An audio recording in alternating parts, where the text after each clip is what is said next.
우리 하나님을 뜨겁게 사랑하시는 분만 아멘 하십시다. 아멘. 우리 하나님께서 자녀된 여러분들을 사랑하시고 또한 여러분을 축복해 주실 줄로 믿습니다. 우리가 이 시간에도 그 하나님의 은혜를 또 하나님의 사랑을 사모함으로 이곳에 모였습니다. 우리가 습관적으로 여기 와 있는 것 같지만 주께서 인도하시지 않으시면 올 자가 없다고 분명히 말씀하셨습니다. 이제 그냥 와서 함께 예배할 때에 주님께서 우리를 위해서 이곳에 우리를 부르셨으니 우리를 위해서 예배하시고 준비하신 은혜가 쏟아지는 그런 시간이 되었으면 좋겠습니다. 아멘. 네. 오늘 저는 여러분과 이런 제목으로 말씀을 좀 나눴으면 좋겠어요. 살을 주고 뼈를 취하다. 이게 오늘 설교의 제목입니다. 이게 무슨 뜻인지 아세요? 되로 주고 말로 받는다. 뭐 이런 뜻. 근데 이거는 조금 좀 다른 의미죠. 그러니까 작은 걸 주고 큰 걸 빼앗아 온다라고 하는 뜻이에요. 근데 사실 살을 주는 것, 그리고 살을 주고 우리 이 살이요. 이 살을 주고 뼈를 취할 수 있으면 남는 장사죠. 그죠? 예. 근데 이 살을 주고 뼈를 취하다라고 하는 이 말씀 제목을 가지고 여러분과 오늘 말씀을 좀 나눌 텐데 제가 무슨 얘기를 할 것 같아요? 잘 들어보시면 그래서 저 얘기를 하셨구나라고 아실 수 있을 겁니다. 사도행전 16장에서 말씀을 잠깐 보도록 하겠습니다. 사도행전 16장 16절부터 40절까지의 말씀입니다.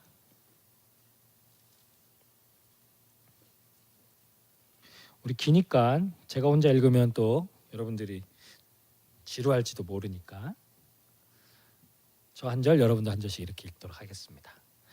다 찾으셨나요? 네. 우리가 기도하는 곳에 가다가 점하는 귀신 들린 여종 하나를 만나니 점으로 그 주인들을 크게 이해하게 하는 자라.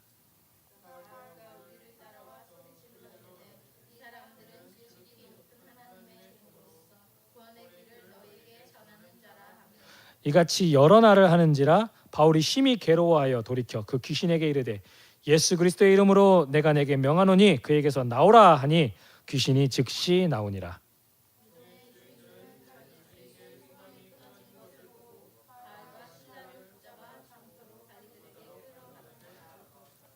상관들 앞에 데리고 가서 말하되 이 사람들이 유대인인데 우리 성을 심히 요란케 하여 로마 사람인 우리가 받지도 못하고 우리가 일제히 일어나 송사하니 상관들이 옷을 찢어 벗기고 매로 치라 하여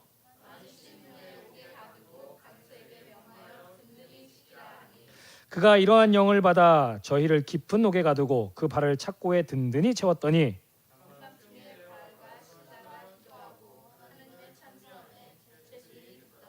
이에 호련히 큰 지진이 나서 옥터가 움직이고 문이 곧 다 열리며 모든 사람의 매인 것이 다 벗어진지라.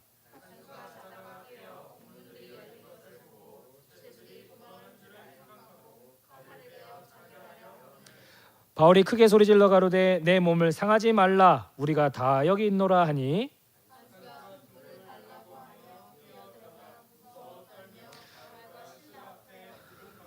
저희를 데리고 나가 가로되 선생들아 내가 어떻게 하여야 구원을 얻으리까 하거늘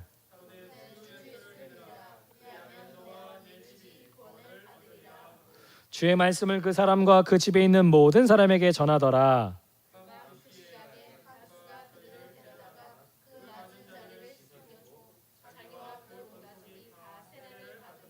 저희를 데리고 자기 집에 올라가서 음식을 차려주고 저와 온 집이 하나님을 믿었으므로 크게 기뻐하니라.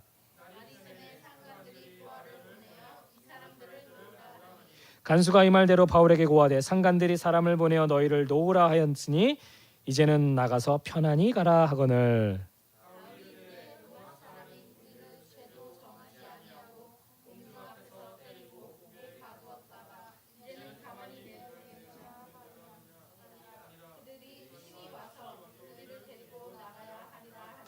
아전들이 말로 상관들에게 고하니 저희가 로마 사람이라 하는 말을 듣고 두려워하여 두 사람이 옥에서 나가 루디아의 집에 들어가서 형제들을 만나보고 위로하고 가니라. 아멘. 오늘 우리는 사도행전 16장 말씀을 통하여서 하나님의 말씀, 하나님께서 행하셨던 일들을 우리가 다시 한번 보고자 하고 그 말씀이 오늘날 우리에게 어떤 의미가 있는지를 좀 살펴보고자 합니다. 오늘 특별히 페루로 선교를 가는 사람들을 축복하고 또 함께 기도해 주면서 떠내보내는 시간을 갖고자 할 건데, 오늘 이 말씀을 통하여서 왜 하나님께서 사도행전의 사역들을 이루어 나가셨고 그것들을 또 기록하게 하셔서 오늘날 우리로 있게 하시는지, 그것이 오늘날 우리에게 무슨 의미가 있는지 이것들을 알아보고 하나님께서 이 말씀을 통해서 우리에게 정말 하시고자 하는 말씀들을 들어서 우리가 감동받아서 그 하나님의 일을 이 사도행전의 사역처럼 할 수 있기를, 그런 시간이 될 수 있기를 원합니다. 아멘. 그래서 여러분들 집중해서 잘 들어주시기 바라요. 오늘은 뭐 선교 가는 사람들마다 듣는 말씀이 아니라 우리에게 주시는 말씀입니다. 오늘 우리가 읽은 이 이야기의 본문을 잠깐 배경을 좀 설명해 드리도록 할게요. 바울과 실라가 2차 전도 여행을 갔습니다. 그리고 가는 도중에 이 빌립보라는 곳에 도착을 하게 돼요. 빌립보라는 곳에 도착해서 뭐 전도를 시작하면서 이제 여기저기 돌아다니다가 자주장사, 그때 당시 귀족들만 입던 자주색 옷, 그 옷감을 가져다가 파는 여인인 루디아를 만나게 됩니다. 그 루디아는 하나님을 아주 잘 믿는 경건한 여인이었어요. 그 여인으로 인하여서 이 빌립보에서의 그런 사역들이 아주 잘 편안하게 풀리는 것 같아요. 그러니까 루디아라는 사람을 만났다는 거는 어떻게 보면 이 재정적으로 이 처음에 사역을 하는 데 있어서 좀 재정적인 어려움들이 어느 정도 없어졌다는 의미도 되고, 그 당시 그 자리에서 상당히 이렇게 귀족층들과 좋은 관계들을 맺고 있었기 때문에 여러 가지 의미로 이 전도의 문이 좀 열렸다라고 볼 수 있는 거예요. 그래서 루디아를 만난 거는 정말 큰, 이 바울 일행에게 있어서는 큰 축복이었죠. 뭐 중국에서는 이 비단 장사 왕서방이 비단으로 옷을 팔아서 아주 돈을 많이 벌었죠, 그죠? 루디아가 그랬단 말이에요. 루디아가 특별히 이 성경에서는 루디아가 아주 이렇게 성공한 여성으로 나오는데, 그 루디아로 인해서 사실 이 빌립보 교회가 자리를 잡아가고 개척되게 된 거예요. 어떻게 보면 오늘 이 본문의 끝에도 감옥에서 나오자마자 어디로 가죠? 루디아네 집으로 가서 거기에서 형제들과 더불어서 그들을 또 위로하고 그들을 격려하는 거예요. 어떻게 보면 이 빌립보 교회가 시작되는 데 있어서 루디아가 개척 멤버였던 거예요. 그러니까 하나님께서 루디아를 순적하게 만나게 해주셔서 이런 일들이 가능하게 하신 거예요. 그러니까 만남의 축복이라는 게 사역에 있어서는 굉장히 중요한 거거든요. 근데 바울이 이제 2차 전도행을 가고 나서 하나님께서 루디아라는 사람을 만나셔서 이렇게 사역들을 진행해 나가게 하시는 거예요. 제가 제 스스로 굉장히 뛰어나고 능력이 있는 사역자라고 생각을 하지만 저 혼자 여러분들이 없이 어떻게 제가 사역을 할 수 있겠어요? 사역을 하는 데 있어서 저 혼자 사역하나요? 저 혼자 사역자예요? 아니죠. 같이 함께하는 사람들이 있어야 그게 사역자가 되는 거잖아요. 그죠? 난 선생님인데 가르치는 학생이 없으면 그게 무슨 선생님이에요. 그렇죠? 그러니까 만남의 축복, 함께하는 사람이 있다라고 하는 게 정말 큰 축복이에요. 그래서 이 루디아하고 좋은 시간을 보내다가 이제 기도하러 가는 거예요. 이 바울 일행이 기도하러 가는데 어떤 여종이, 오늘 여종이라고 하지만 사실 이렇게 원문에서는 뭐라고 하면 어린 여자, 그러니까 아주 어린 소녀 같은 그 여자아이가 안타깝게도 귀신에 들렸어요. 귀신에 들렸는데 어떤 귀신이 들었냐면 점을 볼 수 있는 귀신인 거예요. 미래를 내다볼 수 있는 아니면 뭐 어떤 과거를 맞출 수 있는 그런 능력을 받은 거예요. 제가 예전에 저희 집 옆집에 그 처녀보살이 살았거든요. 처녀보살과 저희하고 굉장히 배틀을 굉장히 심하게 했어요. 구슬하거든요. 구슬해요. 그러면 저희 어머니는 찬양을 부르셨어요. 막 성령 충만한 그 찬양을 부르면서 하면은 누가 이겼게요? 저희가 이겼죠. 점괘가 안 나온다고 이사 갔어요. 근데 여러분 왜 처녀보살인 줄 아세요? 처녀보살은 처녀 귀신이 자기 몸에 들어갔기 때문에 그런 거예요. 동자보살은 어린 아이가 들어가 있기 때문이에요. 그래서 처녀보살이 들어가 있는 그 무속인은요, 남자지만 점을 볼 때는 여자 목소리를 내요. 왜냐하면 처녀 귀신이니까. 그리고 막 나이가 많이 든 할머니라도 동자 보살이 그 안에 들어가 있잖아요. 동자 귀신이. 그러면 애기 소리를 내요. 깎아먹고 싶어 막 이렇게 해요. 근데 오늘 이 지금 본문에 나오는 여자아이도 귀신 들린 거예요. 근데 점을 보는 거죠. 점을 보는데 점으로 주인들을 이롭게 한대요. 주인이 하나도 아니고 주인이 둘이야. 그러니까 이 여자를 기업으로 따지면 주식회사인 거죠. 이 여자애는. 그러니까 그 일대에서 굉장히 유명했던 여자인 거예요. 그러니까 돈을 되게 많이 벌어다 줬겠죠. 근데 바울은 이 성경에서 볼 때는 그냥 건들고 싶지 않았던 것 같아요. 왜냐하면 처음 거기에 왔고 소란을 피워봐야 자기가 좋을 게 없으니까 조용하게 그냥 루디아를 만났던 것처럼 은밀하게 가서 복음을 전하고 교회를 세우고 뭐 이런 일을 하려고 했던 것 같아요. 근데 몇 날 며칠 이 귀신이 영적인 존재잖아요. 귀신은요. 그러니까 영적인 존재를 알아보는 거예요.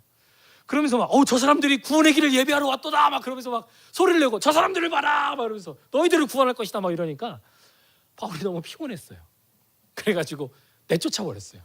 귀신아 나가라 그러면서 내쫓아버렸더니 그 여자아이는 귀신으로 해방됐으니까 너무 좋잖아요.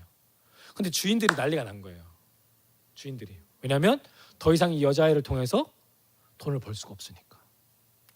그래서 어떻게 하느냐, 그때 당시는 그냥 없는 죄목 막 있는 거 없는 거 막 더해가지고 송사를 하는 거예요. 술을 거는 거예요. 쉽게 얘기해서. 제가 깜짝 놀랐네요. 미국에서 프리스타일 옷을, 프리 사이즈 옷을 팔았어요. 근데 어떤 여자가 술을 걸었어요. 프리 사이즈면 다 맞아야 되는 거 아니냐. 근데 나는 안 맞는다. 나를 모욕했다 해가지고 술을 걸었어. 그래서 어떻게 될게요? 이겼어요. 그래서 그 회사는 더 이상 프리 사이즈를 만들지 않습니다. 저희가 생각할 때는 말도 안 되는 거잖아요. 근데 술을 거는 거예요. 이 아이가 더 이상 귀신 노릇을 하지 못하자 이익이 끊어져서 주인들이 송사를 했어요. 그래서 바울과 실라를 목을 잡아다가 그 오늘 얘기하는 지금 뭐 광장 이런 데다가 끌고 갔어요. 그래서 거기 지역의 가장 높은 사람한테 술을 거는 거예요. 근데 수의 내용이 이렇습니다. 이 사람들은 유대인인데 성을 심히 요란케 합니다. 그리고 로마 사람인 우리들이 받지 못할 풍속을 전하고 있습니다. 이 제목을 붙여요. 근데 사람들이 와 하면서 막 들고 일어난 거예요. 왜냐면 이 동네에는 사실 그 사람들이 유명한 사람이었더라고 했잖아요.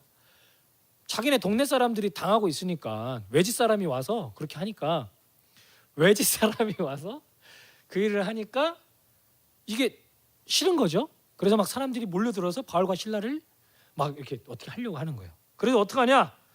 뭐 변명 한번 뭐 이 있습니다 재판장님 이거 하기도 전에 옷을 막 찢어 벗겨버리고 매를 치고 그래서 발을 착고에 든든히 채워서 이 그림을 이렇게 그려보니까 이렇게 다리를 옴짝달싹 못하게 이렇게 탁 묶어놓은 게 자유롭게 돌아다닐 수 있는 게 아니라 그래서 깊은 감옥에다 던져 넣은 거예요.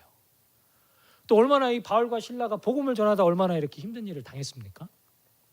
그런데 이 바울과 실라가 정말 하나님을 사랑하는 사람들이었고 영적인 깊이가 있는 사람이었던 게 뭐냐면 그렇게 매를 맞고 복음을 전하다가 이렇게 이런 일을 하다가 고통을 당함에도 불구하고 하나님께 기도하는 거예요. 기도하는 게 얼마나 멋있습니까? 하나님, 기도의 내용이 저희는 여기에는 기록되어 있지 않지만 하나님 이것 또한 하나님의 뜻인 줄 믿습니다. 주님 감사합니다. 그러면서 기도했지 않았을까요? 그런데 저는 여기서 또 한 가지 위대함을 발견해요. 기도한 것뿐만 아니라 찬양까지 했다는 거예요. 여러분 어려울 때 뭘 하게 되죠 우리가? 하나님께 기도하죠. 기도.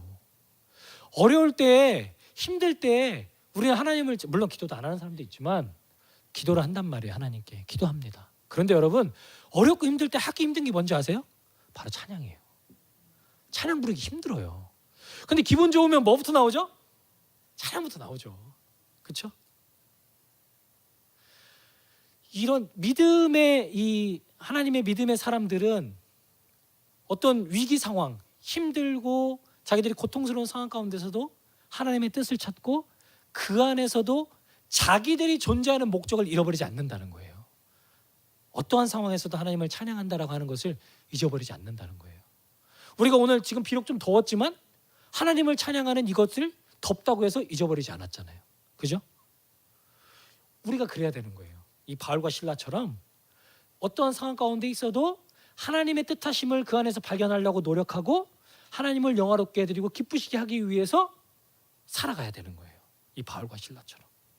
자, 기도를 하고 막 하나님께 찬양을 합니다. 밤중에 다 조용한데 그냥 미친 척하고 이렇게 찬양을 했는가 봐요. 죄수들이 다 그 얘기를 들었습니다.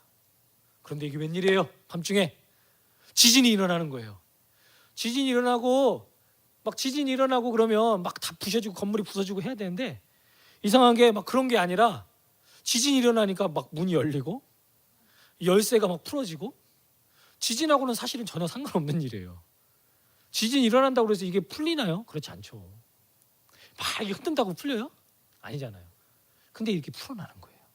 그러니까 이게 성령님께서 어떻게 일하시는 어떤 하나의 현상을 설명하기 위해서 그만큼 성령님께서 강력하게 역사하셨다라고 하는 것들을 설명하기 위해서 어떤 지진이라는 것들을 외면적인 현상들을 보여주는 거죠. 그러나서 모든 사람들이 자유롭게 되었다고 성경을 기록하고 있어요. 이거는 비단 몸이 이렇게 자유롭게 됐다라고 하는 의미가 아니라 뭔가 심상치 않은 일이 일어날 것 같다라고 하는 거를 이게 그 누가라고 하는 사람이 이 사도행전을 쓴 사람이 극적인 효과들 이런 어떤 그런 극적 요소들을 좀 동원하여서 글을 참 맛깔나게 쓴 거예요. 그래서 진짜 지진이 일어나고 이런 게 막 모든 게 막 다 풀렸다. 극적으로 막 드라마틱하게. 실제로 무슨 일이 일어납니까? 그들이 막 다 풀려났죠. 근데 놀라운 거는 여러분 이 뭐 감옥을 아니면 뭐 조폭들을 이렇게 대상으로 영화를 보면 어쩌다가 이렇게 감옥 안에서 폭동이 일어나잖아요. 그럼 막 난리가 나죠. 막 서로 막 싸우고 막 죄수들이 막 지들끼리 막 나가려고 하고 막 간수들을 가져다 막 두드려 패고 막 그러잖아요. 근데 오늘도 지금 갑자기 자다가 지진이 일어나서 깨봤더니 이게 다 문이 열려 있고 막 그러니까 이 간수가 깜짝 놀란 거예요. 아이고 진짜 이렇게 됐나 보다. 얘네들이 뭔가 큰 일을 저질렀나 보다. 조용해. 다 도망가 버렸네. 큰일 났네. 여러분 그때 당시 간수가요 제대로 그것을 감당하지 못하잖아요. 그러면 자기가 지키고 있었던 죄수의 형벌을 받게 되어 있습니다. 그게 법이에요. 그러니까 만약에 사형제의 죄수를 지키고 있었으면 자기가 사형죄를 받게 되는 거예요. 잘 못 지킨 것 때문에. 그리고 또 하나 이들은 대부분 로마의 퇴역 군인들이었어요. 은퇴한 군인들이었단 말이에요. 그러니까 노후를 이제 군대에서 전장에서 보내다가 좀 편안하게 노후를 보내라고 낙하산처럼 주는 데가 바로 이 감옥인 거예요. 그러니까 편안한 일이에요, 사실은. 그런데 그거를 못 지키면 군인으로서 명예가 실추되는 일인 거예요. 그래서 이 사람이 어떻게 한 거예요? 자기가 딱 사이즈를 재보니까 아이고 이거는 이제 큰일 났네 된 거예요. 그래서 어떻게 해요? 칼을 들어서 자결하려고 한 거예요. 죽으려고, 명예롭게 죽으려고. 그랬는데 사도 바울이 이렇게 얘기하죠. 어디 나오나요? 내 몸을 상하지 말라 우리가 다 여기 있노라 하니 이미 사도 바울이 그 안에 상황들을 종료시키고 죄인들 못 나가게 하고 그리고 나서 지금 그 간수에게 얘기하는 거예요. 나 여기 있어. 몸을 상하게 하지 마. 대충 상황 설명 또 이런 상황들이 이해는 안 되지만 정말 참으로 자기가 생각하기에는 너무나도 놀라운 일이 벌어지게 된 거예요. 그리고 간수가 등불을 달라고 뛰어 들어가 무서워 떨며 바울과 실라 앞에 부복하고 저희를 데려다가 가로되 선생들아 내가 어떡하여야 구원을 얻으리까 하는 거죠. 이 놀라운 하나님께서 예비하신 놀라운 이 신비 앞에 이 간수는 어안이 벙벙한 거예요. 이게 어떻게 된 일인가? 자, 그래서 아주 유명한 이야기를 하죠. 31절입니다. 주 예수를 믿으라 그리하면 너와 내 집이 구원을 얻으리다. 아멘. 아멘. 사도 바울이 이 결정적인 한마디를 날립니다. 주 예수를 믿으라 그리하면 너와 내 집이 구원 얻으리라. 아멘. 자, 이 말씀을 듣고 실제로 간수가 바울과 실라의 맞은 데를 씻기고 자기네 집으로 데려가서 잘 먹이고 정말 극진하게 대접을 합니다. 그리고 복음의 말씀을 가족들에게 다 듣고 그 자리에서 예수를 믿게 되죠.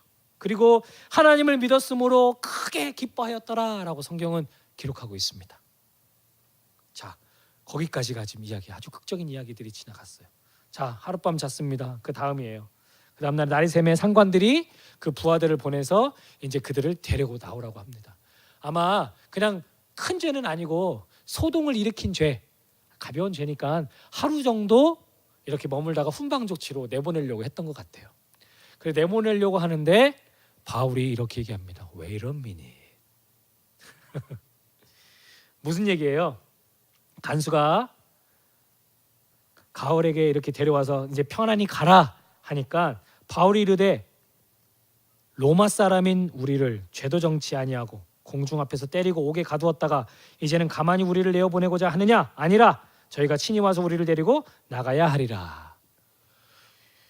로마 사람인 우리를 이라는 말에 여러분 어떤 의미가 담겨져 있는지 여러분 잘 아시죠? 로마 사람은 함부로 재판장에 불려 나오지 않았어요. 그 얘기는 뭐냐면 묵비권을 행사할 수 있는 권리가 있었어요. 나 로마 황제 앞에 설 건데 그렇게 얘기하면 로마 시민권자는 황제의 부름 앞에, 황제가 주관하는 그 재판 앞에 나갈 수 있는 거예요. 나 로마 시민이야 그러면 거기에서 그냥 상황 종료되는 거예요. 그만큼 로마 시민이 가진 권한은 막강했어요. 근데 특히 이 바울은 정통 로마인이 아니잖아요. 그런데 이방인인데다가 로마 시민권을 갖고 있다는 얘기는 두 개 중에 하나인 거예요. 굉장히 성공한 가문의 사람이었거나 아니면 로마를 위해서 엄청난 일을 했거나. 그렇기 때문에 이방인들 중에 로마 시민권을 가진 사람은 더더욱 특별 대우를 받는 사람들인 거예요. 그런데 그 얘기를 하는 거죠. 로마 사람인 우리를 지금 어떻게 했어요? 옷을 찢어 벗겨서 창피를 주고 거기다 그걸로 끝난 것이 아니라 매를 치고 그리고 감옥에다 쳐넣고 우리에게 이런 심한 모욕감을 줬다. 아니다. 니네 상관이 와서 우리를 데려가게 해라. 졸지에 죄인의 신분에서 갑과 을이 바뀌게 된 거예요. 우리가 아는 것처럼 그 이후에 상관이 나와서 극진히 데리고 아이고 정말 죄송해요. 잘못했으면 저희가 몰라봤네요. 그러면서 그렇게 데리고 나가죠. 혐의 없음, 죄 없음 풀려나가요. 만약에 바울이 큰 마음을 먹고 이 일을 가지고 술을 했죠.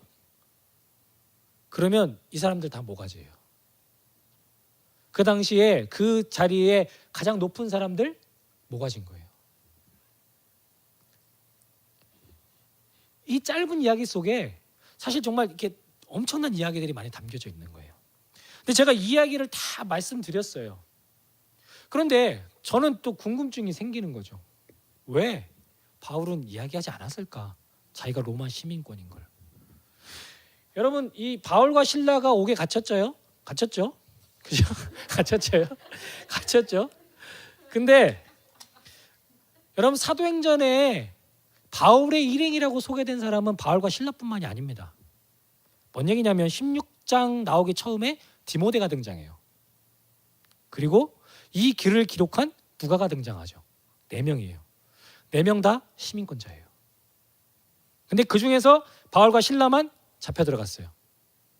왜 그랬을까? 학자들은 이 이야기를 풀기 위해서 여러 가지 생각들을 해봤어요. 근데 모아지는 결론은 하나예요. 일부러 그랬다는 거예요. 일부러. 말을 하지 않았다는 거예요. 이건 바울의 고도한 전략이 숨어져 있습니다.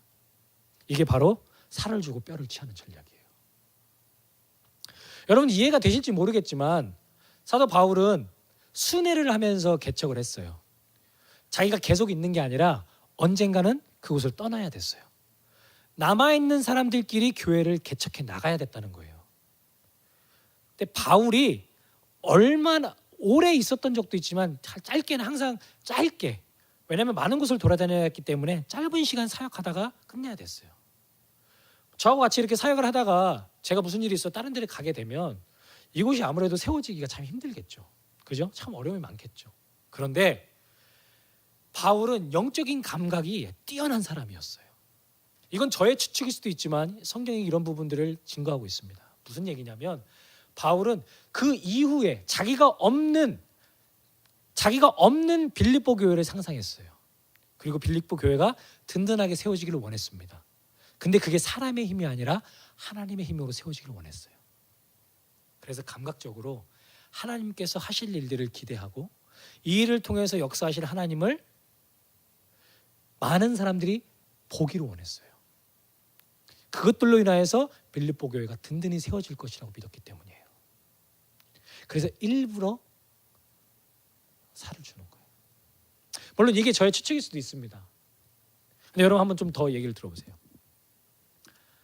사도 바울이 그렇게 갇히고 나서 로마 시민권자인 것을 얘기합니다. 그냥 돌아다니면서 복음의 열매를 맺고 그냥 입으로만 그리스도를 전하고, 물론 복음의 능력이 강력하지만 루디아처럼 이렇게 복음을 전하고 나서 그렇게 했다고 보세요. 그러면 그들 스스로 하나님을 체험하고 하나님을 뜨겁게 만났던 적이 없어요. 그런데 이 바울과 함께하는 그런 시간 동안 옥토가 흔들리고 지진이 일어나서 이것이 풀리고, 그래서 그들이 도망칠 수 있었는데 도망치지 않고, 알고 봤더니 또한 바울이 시민권자여서 그때 당시 그 사람들이 꼼짝 못하게 했던 이야기, 이 이야기가 빌립보 교회를 지탱하는 큰 힘이 될 수 있었다는 거예요. 또한 그들이 떠나고 난 이후에 바울이 전했던 그 복음의 씨앗들이 교회 안에 성장되어졌을 때 그 빌립보 교회 사람들은 그들을 어떻게 봤겠어요? 저 사람들 함부로 건들면 안 되는 사람들이야. 하나님의 능력은 우리 인간이 상상할 수 있는 범위에 있지 않아. 무한한 능력의 분이셔. 그 얘기는 들어봤어?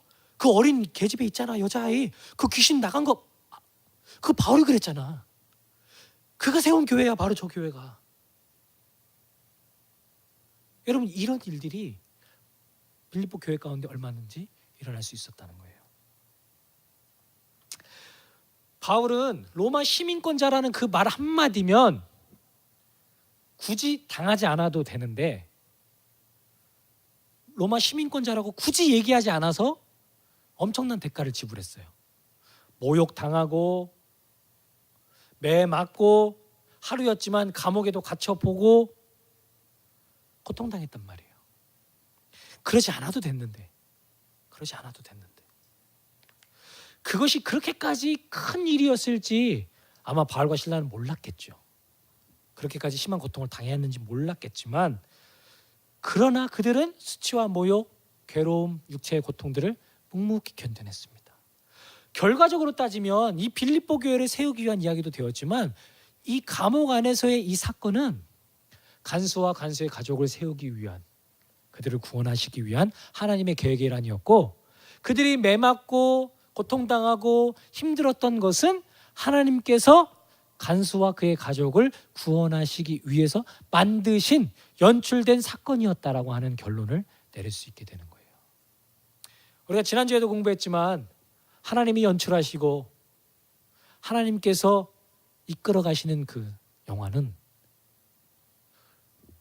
우리가 상상할 수 없는, 장르를 넘나드는 정말 스펙타클한 이야기들을 우리에게 전해줍니다. 예수님을 믿고 루디아를 만난 것처럼 어떻게 보면 별 어려움 없이 승승장구하는 것도 하나님의 뜻일 수 있어요. 하지만 성경은 여러 곳에서 하나님의 복음을 전하는 일에, 하나님의 이름을 드높이는 일에 있어서는 때로는 어떤 희생의 대가를 지불해야 된다고 하는 이야기들을, 그 메시지들을 강력하게 우리에게 던져주고 있습니다. 오늘 이 본문의 말씀도 마찬가지예요. 저의 눈에는 하나님께서 한 영혼을 건지기 위해 하셔서 그리스도 예수를 자기의 손에서 내어놓으셨던 것처럼 무언가를 희생할 때에 무언가를 얻을 수 있다라고 하는 결론을 우리에게 주시고 있는 것처럼 보여요. 이게 오늘날 이 현대를 살아가는 우리들, 또한 선교지로 떠나게 되는 여러분들에게 주는 하나님의 교훈이 아닌가 하는 생각이 듭니다. 때로 예수님을 믿고 잘되고 축복받아서 번성이 되는 것이 하나님의 뜻일 때가 있어요. 해피엔딩으로 끝나는 경우들이 있죠. 그렇지만 때로 하나님은 그 하나님의 복음의 사역을 새드 엔딩으로, 세상이 보기에는 새드 엔딩으로 끝내시는 경우가 많이 있습니다. 한국에 선교사로 오셨던 토마스 선교사님은 배에서 내리자마자 얼마 되지 않아서 목배임을 당하셨어요. 그가 던진 성경책, 돌아가시면서까지 끝까지 놓고 있다가 붙잡고 있다가 마지막에 목배임을 당하면서 손에서 놓아야 했던 그 성경책, 그걸 누가 주워다가 문에다가 바람 새지 말라고 붙여놓은 거를 우연히 읽다가 복음을 들었다고 합니다. 복음을 보게 됐다고 합니다. 그 이후에 그분의 피 흘림과 그분의 헌신이 있었기 때문에 오늘날 우리 한국교회가 성장했지만, 그 당시 그의 사역은 단 하나의 열매도 거두지 못하고 비극으로 끝났어요. 데이빗 브네라드라는 선교사님이 일기를 쓰셨습니다. 그분은 인디안들을 구원하기 위해서 그곳에 들어갔지만 젊은 나이에 풍토병을 얻어서 단 한 명에게도 복음을 전하지 못하고 자기 눈으로 열매를 보지도 못하고 그렇게 돌아가셔야 했어요. 우리가 잘 아는 것처럼 에콰도르에 선교를 갔다가 아무런 열매도 보지 못하고 5명이 그 복음을 전하러 간 부족에게 살해당한 창끝에서라는 영화의 주인공 짐 엘리엇 선교사님의 이야기도 너무나 잘 알고 있습니다. 그들은 그곳에서 하나님 주시는 열매를 바라보고 그 열매를 거두기 위해서 갔지만 그들 손에는 아무것도 쥐지 못했어요. 그런데 하나님은 그들의 헌신과 그들의 희생을 사용하여서 결국엔 하나님의 일을 해내셨습니다. 여러분에게 묻고 싶습니다. 만약에 여러분들이 한 영혼을 구원하기 위해서 대가를 지불해야 된다면 과연 여러분 이 바울과 실라처럼 여러분 하실 수 있으시겠습니까? 내가 힘들고 내 괴롭고 내가 아픈데 과연 그것이 영혼을 건지는 일과 연관된다고 한다면 내가 그것을 기꺼이 감수할 수 있겠냐는 겁니다. 하나님은 우리가 이 땅 가운데 살아가면서 바울과 실라처럼, 때로는 앞에서 언급했던 선교사님처럼 살기를 원하세요. 그것이 해피엔딩으로 끝날지 새드 엔딩으로 끝날지, 물론 하나님 모실 때의 모두가 다 해피엔딩이죠. 그것이 새드 엔딩으로 해피엔딩으로 끝날지 우리는 모르지만 하나님은 우리 모두가 다, 하나님께 부름받은 우리 모두가 다 바울과 실라처럼, 앞에서 언급했던 선교사님들처럼 그들만큼은 아니더라도 그들과 비슷한, 그들처럼 그들을 흉내내면서 살기를 주님은 원하십니다. 1912년 4월 15일에 어떤 일이 일어났는지 아십니까? 1912년 4월 15일 밤 11시 45분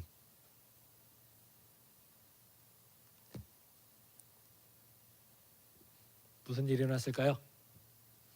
네, 전혀 저는 기대하지 않았어요. 모를 거라고 당연히 생각했습니다. 영국에서 출발해서 뉴욕으로 가고 있었던 타이타닉 호가 처음 항해이자 마지막 항해를 마치게 됩니다. 왜요? 너무나 쉬운 걸 못 맞췄어요? 머리에 바보가 한번 하세요, 여러분들. 참. 목적지인 뉴욕항을 200km 놔두고 빙하에 의해서 침몰됐어요. 보통 그 배의 최고 속도가 27노트. 우리 계산으로 하면, 자동차로 계산을 한다면 1시간에 50km를 갈 수 있는 거리였어요. 그러니까 빨리 항해를 한다 그러면 하루 만에 갈 수 있는 거리예요. 하루 만에 갈 수 있는 거리를 앞두고 침몰돼서 1514명이 죽었습니다. 그리고 710명이 목숨을 건졌어요. 근데 제가 어저께 이거를 보다가, 여러 가지 이야기를 보다가, 사실은 다른 이야기들을 해드리려고 그 이야기를 찾던 중에 제가 준비한 게 이게 잘못된 정보였구나, 그를 알아서 더 심도 있게 연구를 한 거예요. 금방 끝나, 은총아.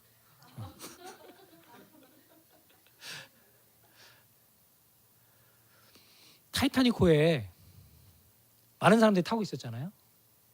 근데 대부분 살아난 사람은 여러분 알다시피 어린아이와 여자들입니다. 어린아이의 생존율은 전체 탑승 인원 중에 70%가 넘어요. 여자분들의 생존율 또한 전체 탑승 인구의 50%가 넘습니다. 하지만 남자만 전체 탑승 인구의 20%만이 살아남았어요. 근데 여러분 그때 당시 분위기가 뭐냐면 남자가 굉장히 높은 지위에 있었잖아요. 여자를 함부로 하고 막 그러던 때, 지금은 그렇지 않지만 남자들이 대부분 구명 그 보트에 탈 수 있음에도 불구하고 그 자리를 양보했다는 거예요. 대부분 어린 아이와 여자에게 그 자리를 양보하는 걸 굉장히 명예롭게 생각했다는 거예요. 그런 증언들이 막 쏟아져요. 젊은 사람들이면 막 더 살고 싶어서 안달복달할 것 같은데 그때 당시 몇몇의 사람들을 제외하고 대부분은 자기의 자리를 여자와 아이들에게 양보하는 것을 굉장히 명예롭게 여겼대요. 양보하는 것. 그리고 죽음을 담담히 받아들였다라고 하는 여성들의 증언들이 굉장히 많았다는 거예요. 대부분 그 살아남은 그 사람들 중에도요. 부득불 남자들이 20% 살아남았다 했잖아요. 부득불 사람들을 안내해야 되고 노를 저어야 되고 막 그렇기 때문에 들어간 남자들이지 살고 싶어서 막 내가 막 살아야 돼 해서 막 들어간 사람들은 없었다고 그래요. 불과 그렇게 많지 않았다고 합니다. 이 이야기는 뭘 얘기하냐면 절체절명의 순간에서 다른 사람을 살리기 위해서 내가 가진 것, 나에게 소중한 것, 그것을 포기한 사람들이 있었다는 거예요. 확실하지도 않은 상황. 사실은 구명보트에 탄다고 해서 살 수 있는 건 아니거든요. 100% 산다고 그러면야 그렇게 할 수 있겠지만 그렇지 않을 확률도 높은 그런 상황 가운데서 내 목숨을 다른 사람의 목숨보다 가벼이 여길 수 있다라고 하는 게 이 타이타닉호의 사건 가운데서 발견되어졌다라고 하는 거예요. 오늘 선교를 가는 여러분들에게 묻고 싶어요. 여러분이 여러분의 희생과 여러분의 포기를 대가로 해서 생명을 얻을 수 있다면 기꺼이 그렇게 하시겠습니까? 처음 보는 페루 사람들인데 나는 내 삶이 있고 내 꿈이 있고 내 가족이 있는데 그 여자아이들, 처음 보는 여자와 아이를 살리기 위해서 구명보트의 내 자리를 기꺼이 양보할 수 있겠냐는 거예요. 준서가 그럴 수 있겠니? 저도 그럴 수 없어요. 저도. 근데 적어도 우리는 그런 삶을 흉내내면서 살아야 된다는 거예요. 그런 기회가 우리에게 오겠습니까? 우리가 이렇게 애틀란타에 사는 이상 그런 기회는 없어요. 우리가 저쪽으로 가면 모를까? 절대 그런 기회는 없습니다. 근데 우리는 그런 삶을 흉내내면서 살아야 돼요. 선교는 선교로 끝나야지 선교, 여행, 관광이 아닙니다. 가서 여러분은 치열하게 바알과 실라처럼 며칠이지만 살다가 오셔야 돼요. 내 살을 주고 그들이 영혼인 뼈를 취할 수 있어야 돼요. 여러분 잠깐 피곤하다고? 여러분이 가져간 게 아깝다고? 그들에게 내어주지 않으면, 여러분의 살을 주지 않으면 뼈를 취할 수 없어요. 이것은 우리 인생을 살아가는 우리에게도 마찬가지입니다. 우리가 크리스찬으로서 우리의 살을 다른 사람에게 주지 않으면 그 사람들의 뼈를 취할 수 없어요. 우리가 앞전에 언급했던 선교사님들처럼 바울과 실라처럼 목숨을 내어주고 매맞음을 당할 수는 없어도 그렇게 하지는 못한다 할지라도 사역자의 마음을 품고 사역하다가 하나님 부르실 때 하나님께 돌아가야 됩니다. 하나님은 우리가 그런 결단을 가지고 믿음을 가지고 믿음의 걸음을 걸어갈 때에 우리를 위해서 위대한 일들을 준비하고 예비해 놓으실 거예요. 근데 거기에는 여러분의 희생과 여러분의 아픔, 때로는 여러분의 고통이 수반되어져야 합니다. 그러지 않고서는 그 위대한 일들이 일어나갈 수가 없어요. 한 사람의 마음을 얻기 위해서도 우리가 시간을 투자하고 돈을 투자하고 물질을 투자해야 되는데, 여러분 하물며 영혼을 얻기 위해서 얼마나 많은 시간들을 우리가, 얼마나 많은 물질들을, 얼마나 많은 수고들을 해야 하겠습니까? 근데 그게 그냥 단순히 우리가 하는 걸로 된다고요? 그렇지 않아요. 그런 쉬운 방법이 있었으면 예수께서 하셨겠죠. 그런데 제일 쉬운 방법이라고 생각했던, 아니면 가장 완전한 방법이라고 생각했던, 아니면 가장 어려운 일이라고 생각하셨는지는 모르지만 주님은 우리를 위해서 자기 목숨을 내놓으시는 일을 선택하셨어요. 그게 영혼을 얻는 방법이셨습니다. 우리가 그렇게 살아야 돼요. 단순히 여러분의 재능을 가져다 준다고, 여러분이 그들과 함께 있어 준다고 여러분 그곳의 영혼들이 바뀌지 않습니다. 여러분이 줄 수 있는 것, 여러분이 해야 되는 고백, 여러분이 보여줘야 되는 모습이 그것을 통하여서 그들의 영혼들이 하나님을 발견하고 하나님을 알게 될 거예요. 그런 2주간의 페루 여행이 되셨으면 좋겠습니다.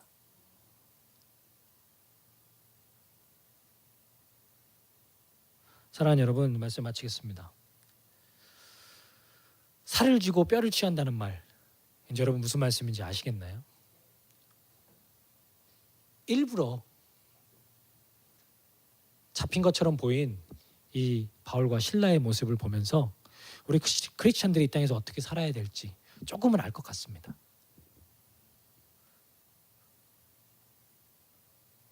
마땅히 시민권으로서의 권리를 누리고 옥문이 열렸네? 아싸비오 나가자.